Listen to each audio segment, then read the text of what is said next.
Amados irmãos e irmãs, paz e bem, o Evangelho para este dia 27 de fevereiro é Mateus capítulo 5, versículos de 43 a 48.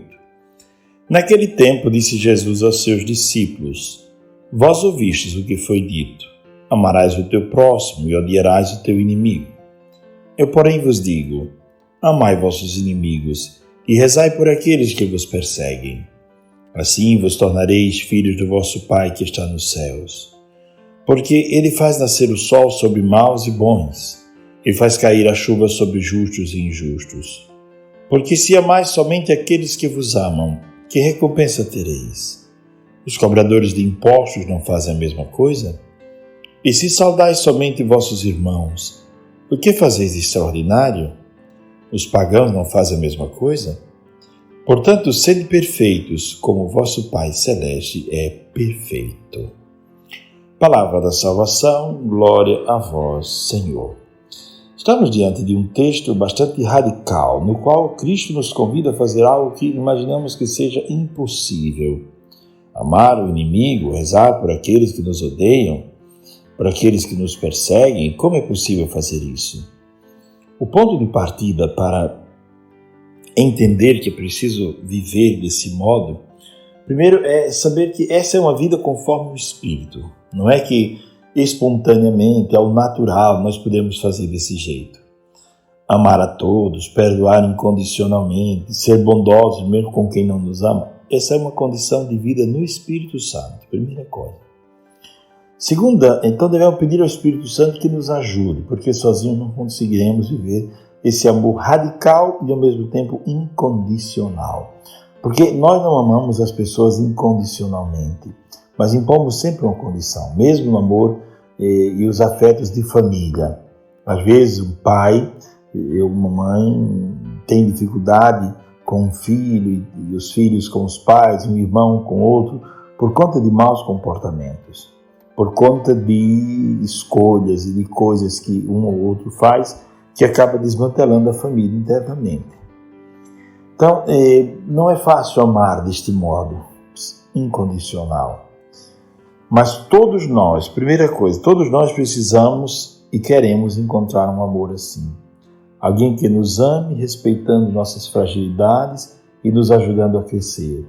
Alguém que não nos humilhe pelas nossas fragilidades, alguém que não nos pise e não nos faça sentir menor do que nós somos, mas que nos ajude a levantar sempre depois de uma falta, depois de um pecado. Todos nós desejamos, por isso sabemos que os outros também desejam e precisam de um amor assim. E agora nós cristãos somos convidados a fazer este papel. O segundo ponto de partida é perceber que Deus age assim conosco. Que Deus não nos trata conforme nossas faltas, como diz o salmista, mas nos trata conforme a sua bondade e o seu amor. Deus é sempre bom, Deus perdoa sempre, Deus é amoroso. Deus é justo, mas é sempre misericordioso. Então, precisamos aprender com o nosso Pai que está no céu.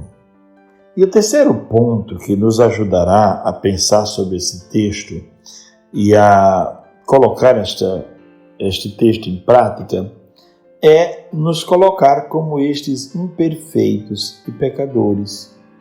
Nos colocar no lugar daqueles que precisam do perdão do outro, porque nós também pecamos, erramos, fazemos coisas que não devíamos fazer. Então, quando nós começamos a olhar nossas faltas, isso nos dá um olhar de misericórdia para com o outro, um olhar misericordioso para com o outro, de perceber que o outro erra assim como eu também erro, o outro peca assim como eu também peco. Estamos todos no caminho da perfeição.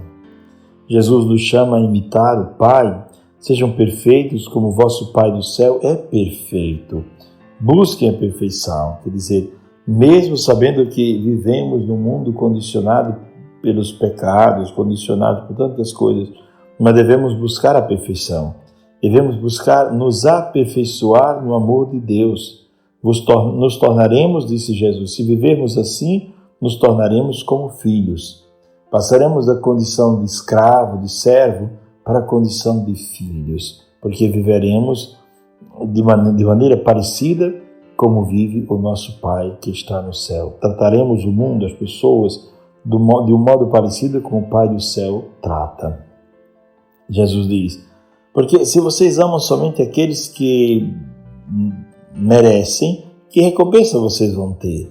Muito forte essa palavra, não é?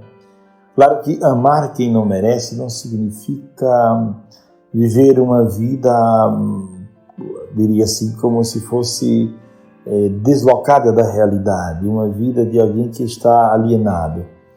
É claro que o amor é incondicional, mas o amor também, mesmo sendo incondicional, ele vai nos colocar em posição diante do mundo, e diante do mundo nós devemos escolher se são amizades ou situações que nos levam a sofrer ou a pecar, devemos evitar, mesmo perdoando. Perdoar não significa viver de cama-mesa, mas perdoar significa dar ao outro a oportunidade de reconstruir sua vida sem mim, sem que eu esteja ao seu lado, né? Fique tranquilo, fique em paz, eu não vou em momento nenhum te desejar o mal, vou te desejar o bem, rezar por ti, né? Pois bem, são coisas difíceis. Amar o inimigo, rezar por aqueles que nos fazem o mal. Que possamos pensar sobre isso hoje, né? Que essa palavra de Deus nos leve a crescer desse tempo quaresmal. Esse é o desejo de Deus a nosso respeito, que tenhamos um coração cheio de bondade e de amor para com todos. Pela intercessão da bem-aventurada sempre Virgem Maria, a Mãe da ternura, da beleza, a Mãe da alegria, da pureza, abençoe-vos Deus que é Todo-Poderoso, Pai, o Filho e o Espírito Santo. Amém.